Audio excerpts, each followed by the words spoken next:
Now that your wainscot panels have been installed, you may proceed with your wainscot trim installation. Your wainscot trim can be found on your ship list and will be labeled as double angle trim for wainscot. Position your first piece of trim on top of the wainscot panels, aligning the end of your trim with the corner edge of your panel.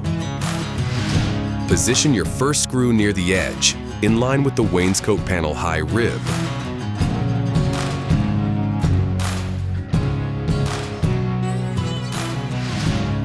Continue along the length of your trim, securing every 2 to 3 feet with screws at the high rib, ensuring the trim is level as you go.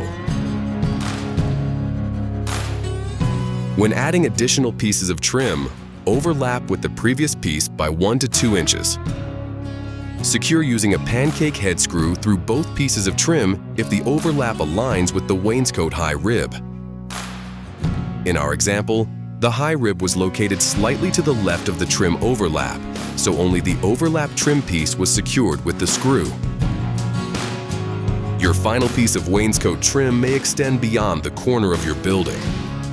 Using the appropriate snips, cut your trim so that it ends flush with the edge of the wainscot panel.